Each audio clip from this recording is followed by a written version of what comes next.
in this video I want to show you how to build a floating raft growing bed for aquaponics systems, so even hydroponics if you're not into aquaponics.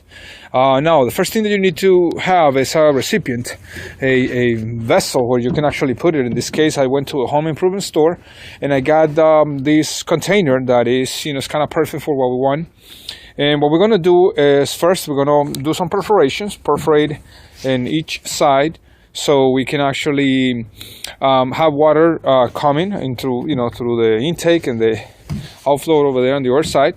We're also going to cut a 2-inch styrofoam bore to fit into this place, actually taking a little bit of a space from where our connections are going to be, so the water actually can flow and then go to the other side and continue. This is going to be a floating raft again, so our plants are going to be partially submerged all the time into the water. These are plants that are meant to resist, like lettuce, to resist water constantly. There are some other plants that will need a fluctuation of water, so for that you will need to use probably a bell siphon or any other methods that I probably will be teaching you as well. So we're gonna start by cutting our bore and fitting it over here. Okay. Of the size of the raft in this case is 20 by 31 inches, and I'm gonna proceed to cut it with a regular circular saw. And then we're gonna make the holes. The holes must be equal to the size of the plants that we want to grow in them. In other words, I suggest you to, if you're going to plant lettuces, probably about 10 inches apart, so they can actually grow in full extent. If you're going to grow something bigger or something smaller, you refer to the size of the plant on the seed packages, or just by your experience. The 2-inch also bit. I got our holes already here for the plants. Again, I want from the beginning I left all this space just for the strength of my raft. Obviously they're gonna be overhanging, so I don't need to bring it to the center. But in the middle I left them like that, so we end up with 1, 2, 3, 4, 5, 6, 18 plants over here that can grow easily. They can be big. In this case, I'm using, I'm gonna probably plant lettuce and other type of plants that can, that need some space. So that's pretty much it for this one. But I'm gonna make several rafts and several systems, so they all will have different spaces. Now here we are. We have the raft built, made already for our purpose. We have some play over here, so we can remove it or actually install the supply line and the return line to our tanks or filters or whatever we want. Notice that our little net caps are actually just perfectly installed over there, and they're barely scratching the bottom. That's good. I mean, because it's going to maintain our roots moist but not completely submerged in this case. Although they can survive that way, there are different type of plants that will have more resistance than others, and I just want to expose it a little bit to water. Now, if you want, you can make them bigger, like I said, 3-inch version, and plant something a little bigger. Or like in different setups that I'm building, you can create one that is just fluctuating water back and forth, meaning that it will fill up and then dispose of water and discharge of water naturally or by gravity or mechanically, however you want to call it.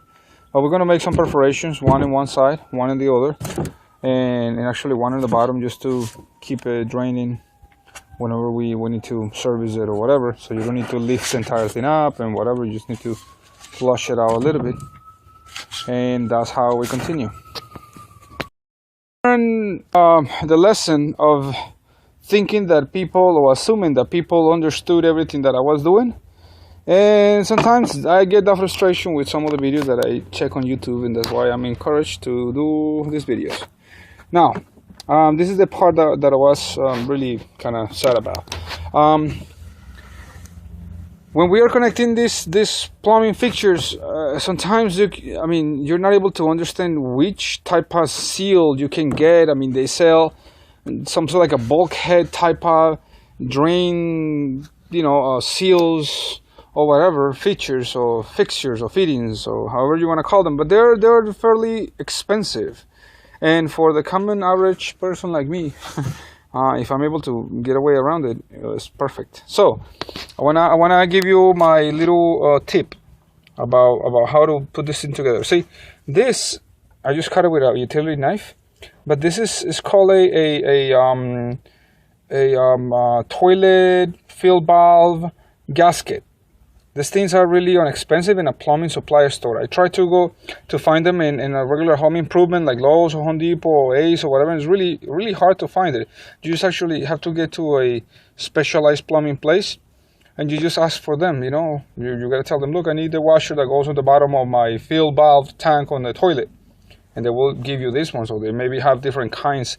They don't need to go through. This one's a little bit thicker, so I cut it in half and it actually helps for both. So what I did is that here where I'm putting the drain, see, you see here where I'm putting my drain, from the inside, I actually, this one is half of it, so I'm gonna put it over there, and then I'm gonna screw it with a vice grip, like this thing, or like an adjustable wrench or whatever you find. Just don't tie it too much, don't go crazy, because you will damage the plastic threads. So that's what we're gonna have. We have an inlet, we have an outlet, or vice versa, and we have a drain line. Now for the drain line, you can use this nice ball valve that is fairly expensive. I will say like, a little less than $8, I guess, with taxes. Or you can use just like a regular PVC plug.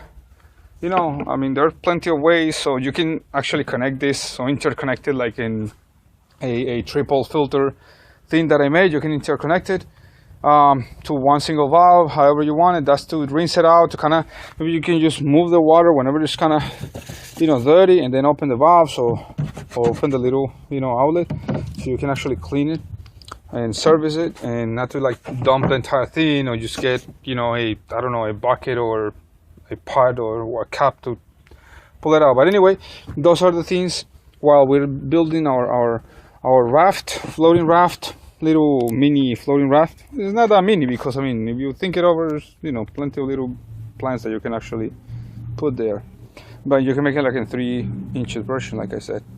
So this is it. I'll show you in a moment a simple setup. Okay,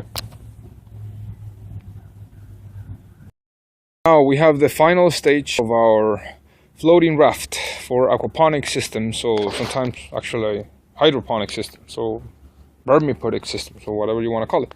But I'm working with aquaponics, meaning that I'm using fish as my source of nutrients for my plants. All right, so we have a good amount of holes over here to with good distance in between of them, so our plants will grow really nice. We have a system that has water intake, and now go over there, and we have a drain with all of them have some little rubber gaskets that I explained already, and you can actually attach your draining system to whatever you want in any configuration you want, straight to a valve or with a cap, or however you want to do it. I suggest you to put it away from your bed, so you don't splatter water everywhere. But anyway, you can do whatever you want. I also want to show you that not just the 2-inch version, but the 3-inch version of the net caps can actually be acquired in good quantities. You can buy them on eBay or whatever you want, but they're really helpful for that.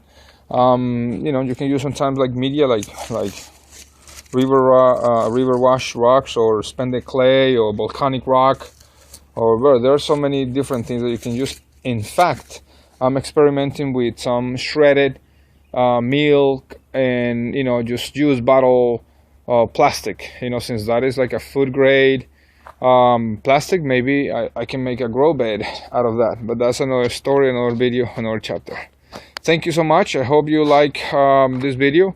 If you have any questions, please, or comments, please make them. I will be happy to assist you as much as I can, and later on I will show you some progress of how they're growing. Right now I have all my starting seeds, or the greenhouse actually blooming all the little seeds. So later on I will show you how it works. Thank you so much and have a good day.